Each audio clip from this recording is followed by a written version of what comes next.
In today's video, we're going to be talking about short-term and long-term capital gains tax on the silver and the gold, along with how much of it you can sell at the local coin shop before they legally have to report it, and the difference and pros and cons between different ways that they can pay you. What's going on, everybody? Welcome back to another video. Hope you're doing well, feeling great, and enjoying freedom. It's a great day to have a great day. Today, I wanted to talk about silver and also gold, but more importantly, I wanted to talk about taxes, capital gains tax on the silver and the gold, long-term versus short-term, along with some of the questions you should be asking your local coin shop way ahead of time before you're even thinking about selling. We're going to get into it, but really quick, just in case you're new. Make sure to subscribe for daily videos. Also subscribe to my second channel, which is my backup channel for exclusive weekly content. Brand new video over there. Go check it out. The link will be in the description. And if you want to get some DYDSS merchandise to help support the channel, I would really appreciate it. Any and all merchandise can be found by clicking the first link in the description section down below. Thank you in advance. It's more than appreciated. But today is Thursday, July 15th, 2021. It's actually Wednesday, July 14th, 2021, as I'm recording the video, filming it ahead of time, so I have no idea what the spot price is going to be by the time I post this video. So head on down to the comments and let me know the date and time you're viewing the video and what the current spot price is for you. I'm always curious. But today I wanted to talk a little bit about capital gains tax when it comes to silver and gold. Now, this is a common issue that people run into. A lot of the time people will be stacking silver for years and years and years and years, potentially decades, maybe 10, 20, 30, 40, 50 years. And it gets to the point where they decide to sell. Maybe they want to. Maybe they've been in the game for half a century at this point, and they just want to cash out and enjoy their retirement, or maybe something happened. Maybe there was some type of an emergency and they had no choice but to part ways with their stack or a portion of their stack. And when you part ways with something that has appreciated in value and you technically made a paper fiat currency profit off of the asset, off of the money, off of the metals, then technically that profit constitutes as income. And if you part ways with a certain amount of money and you make a certain amount of income, the local coin shop is going to be legally required to report it. And you're going to have to pay capital gains tax on it, assuming that it's not a cash transaction. So what I'm going to do in this video is include a clip from last week's live stream that I did in the VIP club. I go live every single Wednesday night, and I also do monthly giveaways, daily silver and gold deal alerts, and a whole lot more. Link in the description if you want to join. But what I'm going to do is include a clip because we had an entire conversation about this subject right here. So rather than reiterating everything that I said during the stream, I'm just going to steal the clip from myself. I'm going to include it right here. And after the clip is over, I'm going to hop back on and I'm going to talk a little bit more about this subject and certain questions you should be asking your local coin shop. Here's the clip. Here we go. On the tax issue in Kansas, precious metal transactions over 10K need to be reported. If you need to sell more than 10K, you can go to another local coin shop. Given that gains tax-free, essentially a Roth. Okay, got it. So before I get into that, just want to say that is I believe anyway, I believe that is a countrywide thing. I don't think that's exclusive to Kansas.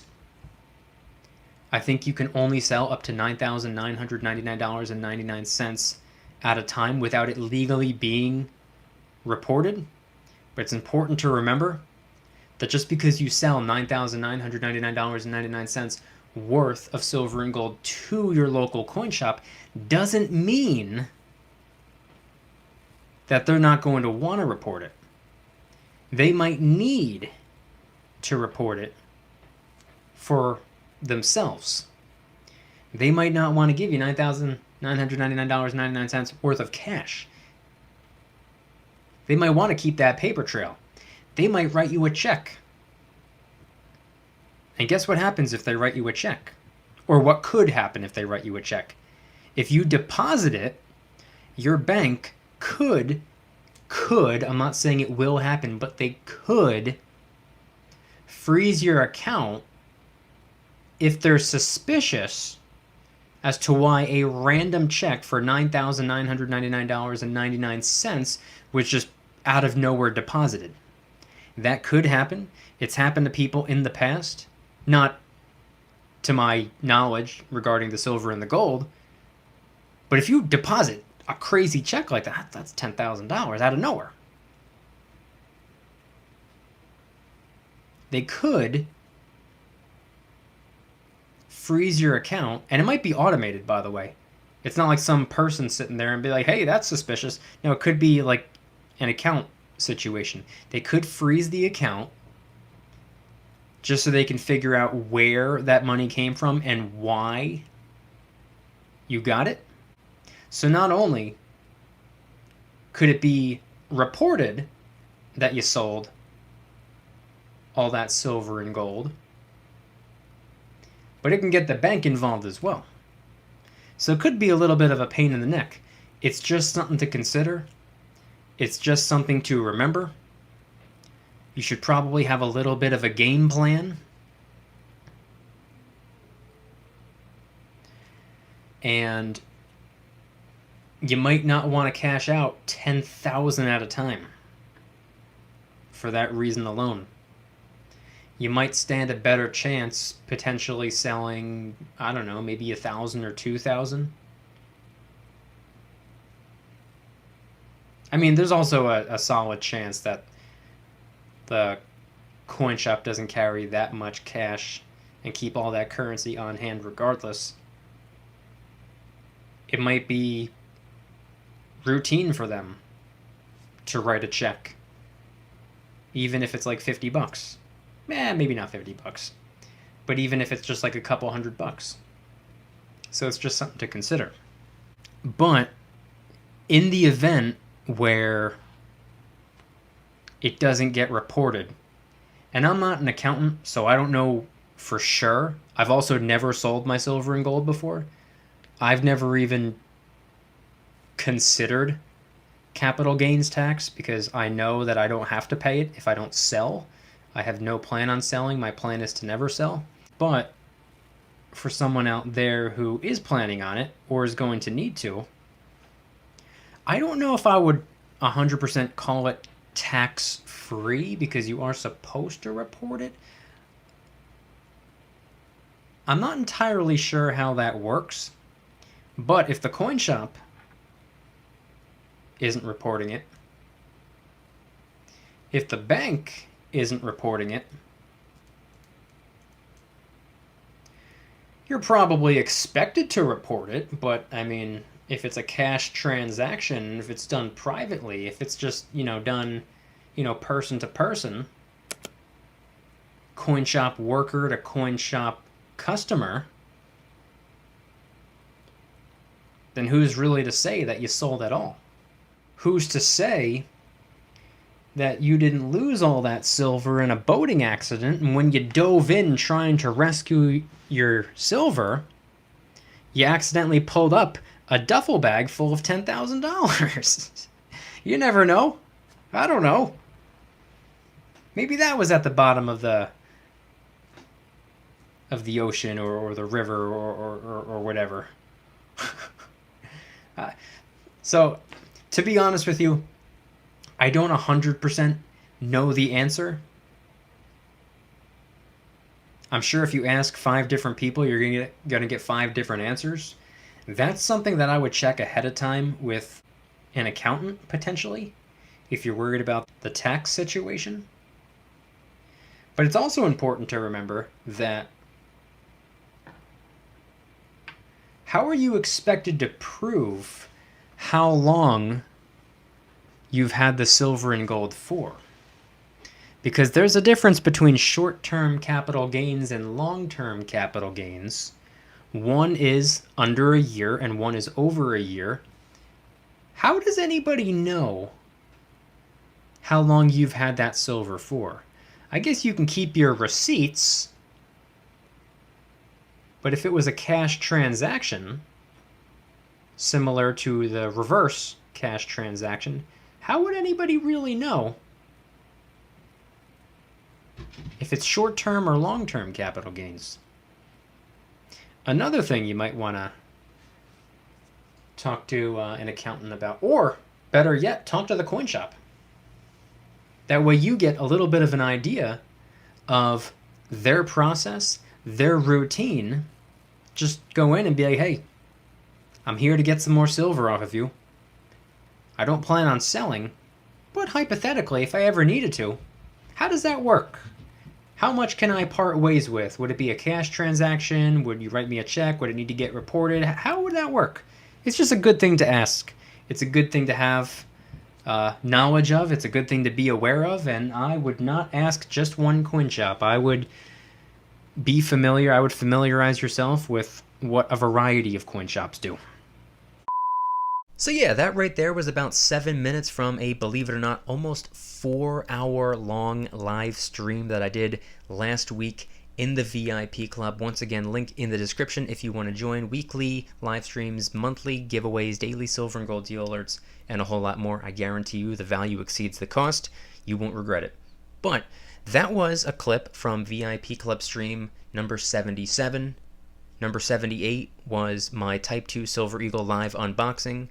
And tonight, as I'm recording this video, I just finished up VIP Club stream number 79. And number 80 is definitely going to be on Wednesday, but I might actually do a short stream Monday morning. So once again, link in the description. But I wanted to talk a little bit more about this today because when it comes time to sell, you're going to want to be prepared. When it comes time to sell, you're going to want to know what to expect. And these are the types of questions that I personally believe you should ask your local coin shop, or even better, multiple local coin shops in your area. You should probably be asking them just to get a little bit of a heads up, just future reference. You should probably visit the local coin shop next time you're going to pick up a little bit of silver, a little bit of gold, some coins, some rounds, some bars, maybe some 90%, maybe some 4/9s, fine, whatever you're going to get. You're probably in there having a conversation with the people who work there, the people who own it anyway. Why not ask them just out of curiosity? If you're there every week or every month or however often you go to pick up some new money, you should probably ask them. Just say, I'm out of curiosity. What if the tables were turned? What if I came in here looking to sell rather than looking to buy? How would the process work? What do you guys do in a situation like that? Because obviously they're a coin shop, and if they're a coin shop, they buy coins off of people probably every day. Buy and sell, buy and sell, buy and sell, buy and sell. So when it comes time for them to buy and you to sell, what does that look like exactly? How much can they part ways with? How much cash do they have to give you? Because if you came in with $1 million worth of gold, they're probably not going to be able to do much for you. How much are you able to part ways with? And how much is too much when it comes to a cash transaction? How much is too much? Maybe they're going to have to write you a check. Are they going to have to report it if it exceeds a certain amount because it constitutes as income? Capital gains tax? What if you sell at a loss? These are the questions you should be asking your local coin shop just for future reference. And guess what? There's really no specific answer. There's really no right way or wrong way. There's no set in stone, guaranteed, absolute answer, because if you ask 10 different coin shops, you might end up getting 10 different answers.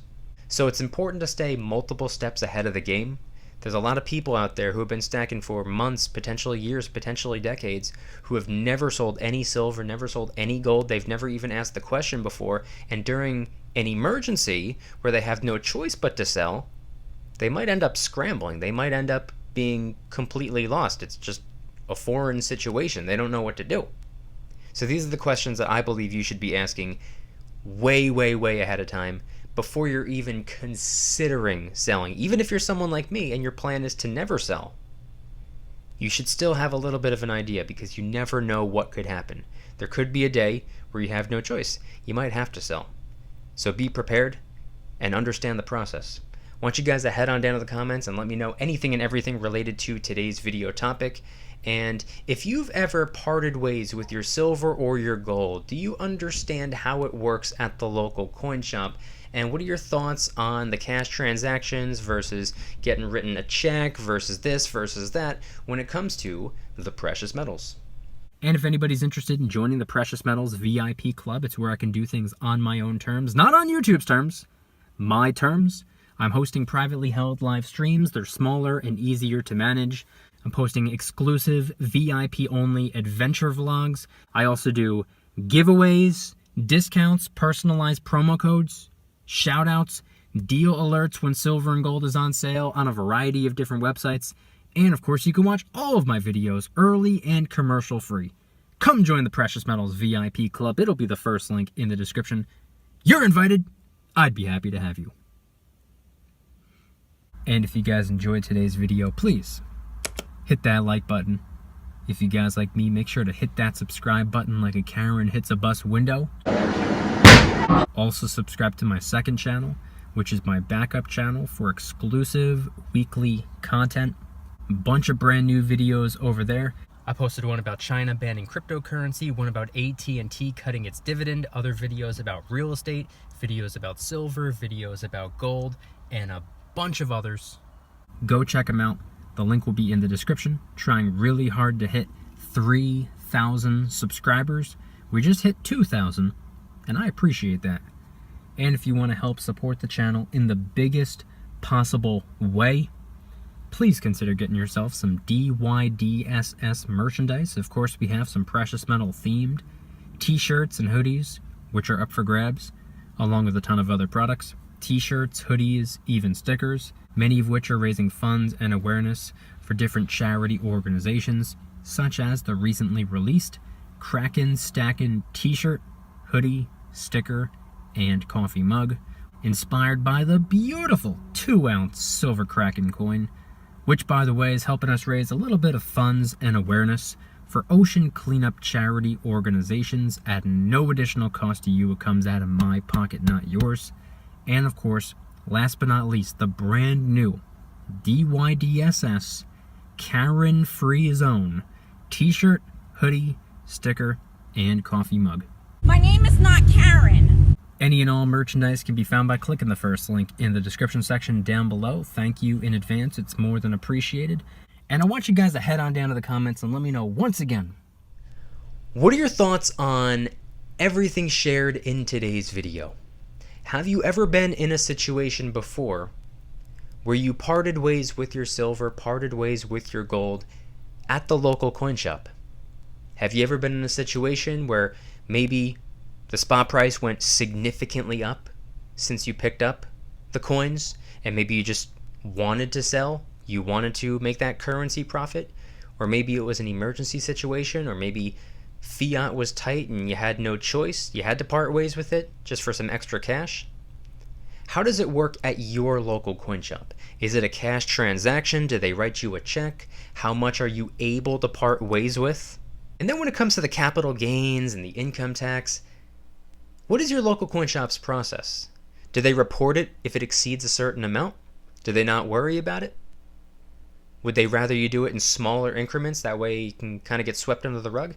Head on down to the comments and let me know anything and everything related to today's video topic. Thank you guys so much for watching. I'll see you tomorrow. And remember, don't you dare stop smiling. Peace.